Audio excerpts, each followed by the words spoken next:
Es el momento de misterios y escándalos, que hoy les acerca Walter Winchell, el rey del cotilleo de los años 30. Un hombre que reveló grandes secretos sobre presidentes, estrellas de cine y mafiosos, y que destruyó la vida y carreras de sus enemigos, así como la suya propia. Vamos a verlo en Misterios y Escándalos. Yo me despido de ustedes hasta mañana, pero quiero recordarles que esta noche en Artes podrán disfrutar de un programa especial dedicado a la obra de Alexis Leiva Machado, Cacho, un joven escultor cubano que sigue la tradición de la vanguardia cubana de los años 20. Hasta mañana.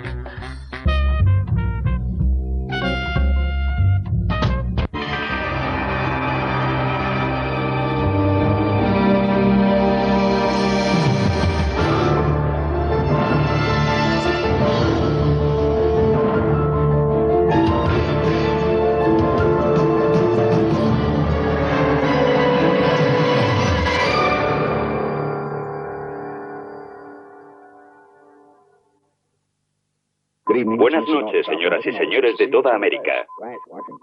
En los años 30, Walter Winchell era el rey de la prensa amarilla y disfrutaba de las mieles de la fama mientras desvelaba los secretos de presidentes, estrellas de cine, divas del escenario y gángsters.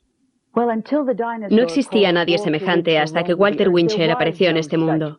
Él era único, omnipresente. Daba igual el poder que tuviera, siempre quería más. Nunca se sintió seguro. En este programa desvelaremos cómo Winchell llegó a destruir las vidas y carreras de sus enemigos. ¿Utilizaba el poder como elemento de castigo? Sí.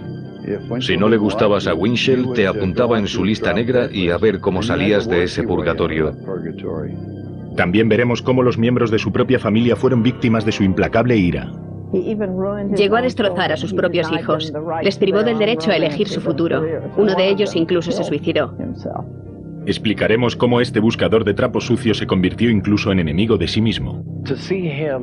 Fue terrible ver su decadencia, tan triste y deplorable. El 20 de febrero de 1972, este gurú del cotilleo, Walter Winchell, murió de cáncer a la edad de 74 años. Walter Winchell, en la cima del poder, era probablemente uno de los hombres más temidos de este país. Cuando murió, solo había una persona al lado de su tumba, su hija. Winchell abandonó este mundo de la misma forma en que llegó a él, totalmente desapercibido. Nació el 7 de abril de 1897. Fue el primer hijo de una pareja de inmigrantes judíos rusos afincados en Harlem, Nueva York. Casi se podría decir que era huérfano. Aunque sus padres vivían, estuvo solo desde los 12 años y tuvo que defenderse por sí mismo. En 1910, a la edad de 13 años, cambió la escuela por el escenario. Winchell era actor de comedia. Trabajaba en los alrededores de Nueva York. No era un actor de mucho talento, pero se las arreglaba bien porque tenía mucha cara. En 1919, Walter encontró su verdadero camino. Con 22 años empezó a utilizar su ingenio escribiendo un artículo diario, el Daily Nuisance. Siempre había cosas que contar sobre la gente de la farándula. Como abandonó la escuela muy pronto, cuando no sabía alguna palabra, se la inventaba. Esto fue parte de su gran talento. Por entonces le pagaban 5 centavos. A principios de los años 20, la columna de Walter, Stage Whisper, apareció en el periódico Vaudeville News. Winchell ganaba entonces $25 por semana y se consideraba a sí mismo un periodista respetable. En 1924 le contrataron como crítico de teatro para The New York Evening Graphic. Cuando empezó a trabajar en el Graphic, le pagaban unos $100 por semana. Allí trabajó durante 2 o 3 años y su columna se convirtió en la más leída del periódico. Walter prosperaba en su vida profesional. En 1925, Walter y su mujer June adoptaron a una niña, Gloria. Su segunda hija, Walda, nació en 1927 y su hijo, Walter Jr., en 1935. Walter mantenía una relación bastante superficial con su familia.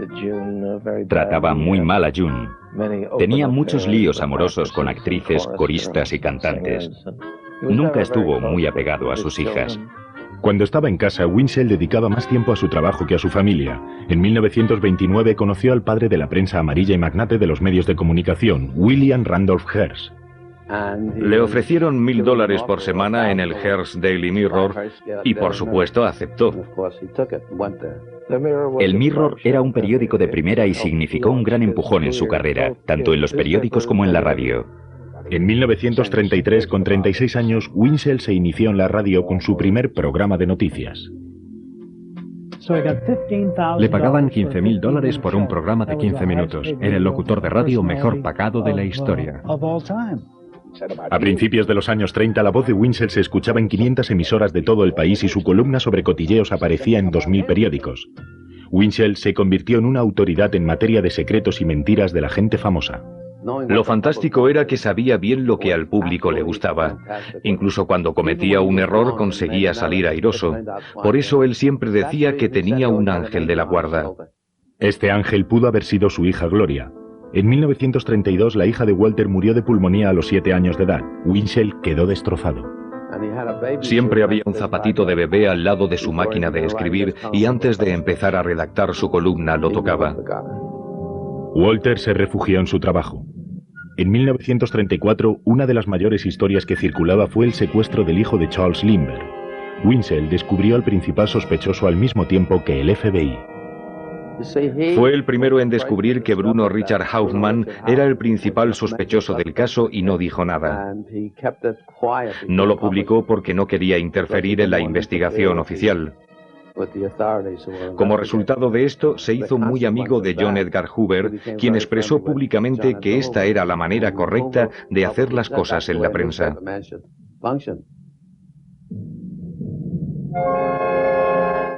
En los años 30 sus palabras tenían un enorme poder. Una sola frase de Walter hizo famoso al Stork Club. Escribió: "El Stork Club de Nueva York es el lugar más neoyorquino de la ciudad". Solía sentarse en la mesa 50, donde le rodeaba una corte de admiradores, enemigos e imitadores. Le llegaban soplos y confidencias de agentes de prensa de Broadway y Hollywood, de actores, de productores. La gente llegaba y le decía: "Hola Walter, tengo algo para ti". Durante los años 30 y 40, Winchell sacaba estas primicias en su columna del periódico y en su popular programa de radio. Creó su propio estilo, un estilo chispeante con el que se le podía identificar, utilizando sonidos telegráficos para realzar sus historias. Buenas noches, señoras y señores de toda América. Demos un repaso a la prensa. Era así. Te hacía creer que estaba dando la noticia más importante del mundo. Te cogía por las solapas y te obligaba a escucharle. Los domingos por la noche los hogares se paralizaban para escuchar la radio. Toda la familia se quedaba a escuchar a Winchell. Las payasadas y revelaciones de Winchell eran para sus oyentes como el Evangelio, especialmente los ataques de Walter contra el dictador alemán Adolf Hitler. Si alguien cree que no deberíamos intervenir contra los alemanes, debería tener en cuenta a los millones de mujeres y niños muertos de hambre y mutilados. No había tenido una educación convencional y quizá por ello se expresaba con sorprendente ingenuidad. Parecía estar descubriendo en todo momento que el mundo era redondo. Dedicó mucha energía a escribir sobre los nazis diciendo: "Los nazis nos amenazan a todos. Amenazan las películas, amenazan la radio, amenazan el Bronx". Su estilo sensacionalista hizo que Winchell pareciera una pieza importante para el conflicto. Y la verdad es que lo fue.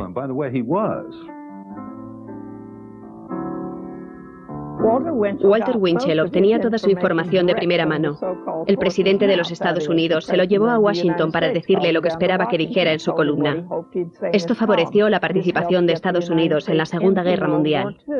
Muchos atribuyen el triunfo de Roosevelt por tercera vez gracias al apoyo de Walter Winchell. Winchell anunció que Roosevelt se presentaría como candidato para un tercer periodo presidencial y llamó a Tony Corcoran, que era el principal asesor de Roosevelt. Corcoran le dijo: "Mientras sigas anunciando que él se va a presentar por tercera vez, ningún otro candidato se atreverá a participar". Walter Winchell utilizó su poder para condenar a rivales políticos y felicitar a candidatos victoriosos. Pero en 1945 no pudo evitar que su adorada hija Walda protagonizara su propio escándalo. Adoraba a su hija y ella le partió el corazón. Cuando tenía unos 20 años, conoció a un soldado, tuvo relaciones con él, pensó que estaba embarazada y se fue a Nueva Jersey a casarse. Cuando ella se lo dijo, se estremeció de pies a cabeza. No lo pudo aceptar. En 1946, Winchell sufrió otro golpe: la dolorosa muerte de su amigo de toda la vida, el famoso novelista Damon Runyon. Damon Runyon era un buen amigo de Walter. Cada uno admiraba el trabajo del otro. Damon Runyon enfermó. Le diagnosticaron cáncer de garganta y a causa de ello no podía hablar. Después de la muerte de Runyon, cada vez que tenía la oportunidad, Winchell repetía: creo que debería haber una cama o una habitación en el hospital en honor suyo. Las campañas de radio de Winchell para conseguir donaciones se convirtieron en un éxito sin precedentes. Detengan al cáncer, es un asesino. Detengan al cáncer, es un asesino. La primera semana recaudamos más de $100 millones, así que decidió que con tanto dinero se podía crear la Fundación Anticáncer Damon Runyon. Y como dato curioso, es la única asociación benéfica que no ha generado gastos. Cuando Winchell no sacaba el hacha de guerra podía ser muy generoso, especialmente con halagos.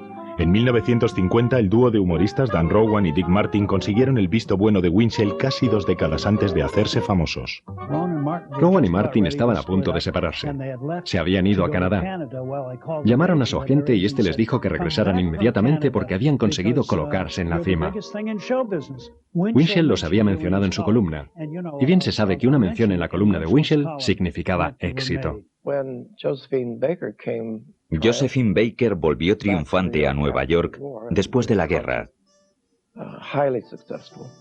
y organizó un concierto que resultó un éxito.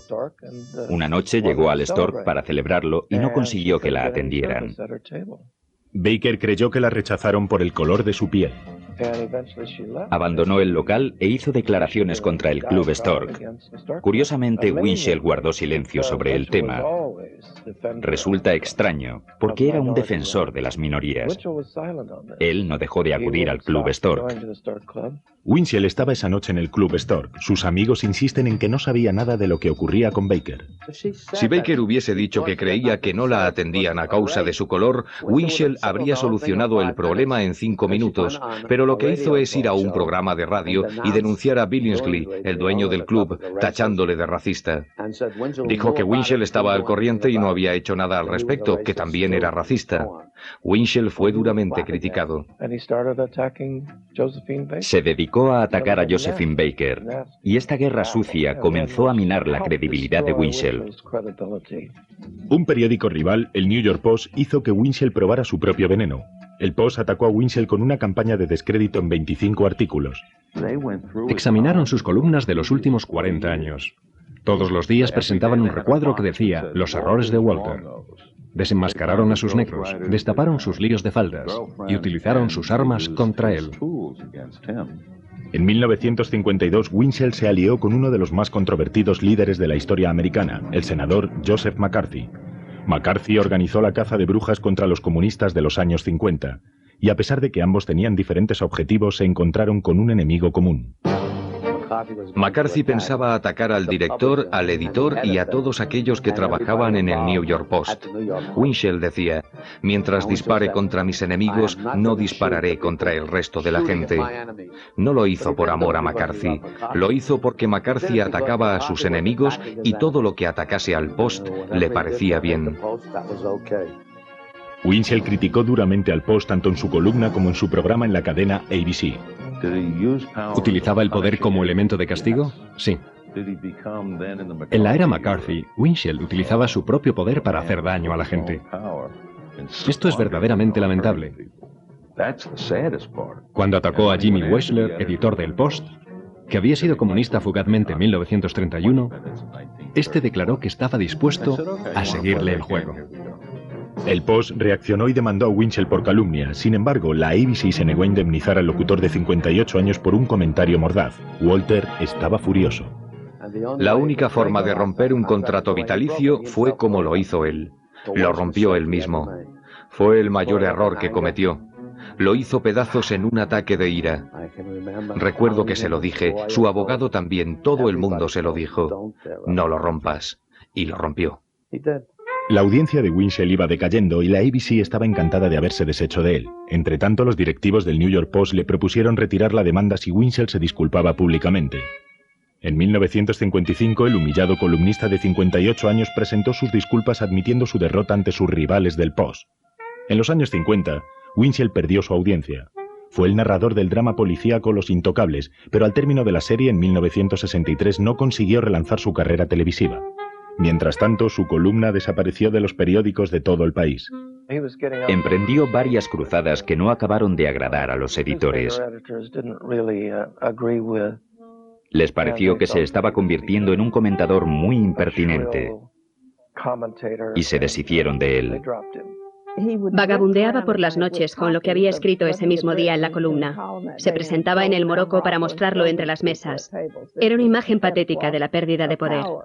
Los buenos tiempos de Winchell habían llegado a su fin. Walter continuó buscando desesperadamente una buena noticia. June, su mujer, estaba enferma y aunque no se llevaban bien, Walter la visitaba en vacaciones. La hija de Winchell, Walda, no tenía contacto con sus padres y su hijo Walter Jr. vivía perseguido por sus propios demonios. Por lo que sé, tenía un psiquiatra o algo así. El chico nunca estuvo bien. Se casó con la hija de un general nazi sin contárselo a su padre. Winchell cambió todas las cerraduras de las puertas para que su hijo no pudiera entrar. Vagabundeaba por los bares de la Tercera Avenida vistiendo un uniforme nazi y gritando «Heil Eichmann, Heil Hitler». Intentó matar a su padre y finalmente se suicidó el día de Navidad. Winchell estaba tan perturbado por la muerte de su hijo Walter que perdió las ganas de trabajar. En 1969, con 71 años, anunció su retiro, aunque en cierto modo Winchell ya había tirado la toalla mucho antes. La muerte de June fue lo que acabó de destruir a Walter por completo. Se dio por vencido y abandonó la lucha. Se encerró en el Hotel Ambassador de Los Ángeles y no veía a nadie. La lucha de Winchell aún no había terminado. En 1970, a la edad de 73 años, le diagnosticaron cáncer de testículos. El periodista Bob Thomas, mientras escribía su biografía, le solicitó una entrevista. Respondió con tristeza: «Os dejaré a ti y a los demás historiadores que investiguéis lo que la gente piensa de mí». Poco después murió de cáncer. Ironías de la vida. Él que había luchado tan ferozmente contra esa enfermedad. El 20 de febrero de 1972, tras haber pasado varios meses hospitalizado, Walter Winchell murió en su cama. Walda, la hija de Winchell, fue la única persona que asistió a su funeral. Probablemente un final merecido a esa vida tan mezquina y solitaria. Creo que Walter Winchell solo estaba dominado por su ego. Mi marido Joey Adams, contemporáneo suyo, decía que era una de las peores personas que ha existido jamás. Lo que hay que entender sobre los que tienen mucho poder es que tienen que controlarlo siempre. Invierten todo su tiempo y toda su energía en su carrera. Esto les impide ser buenos padres, buenos maridos y la mayor parte de las veces sacrifican las cosas más importantes. Para Walter Winchell, su trabajo siempre fue lo primero. Walter Winchell transformó la columna de cotilleo en una forma de arte. Fue el precursor de periódicos como The National Enquirer, Inside Edition y The Star. Popularizó los periódicos en una época en que parecían estar reservados para una élite. Todo éxito tiene su tiempo. A Winchell le duró 40 años y durante estos 40 años estuvo en la cumbre. ¿Qué más se puede esperar?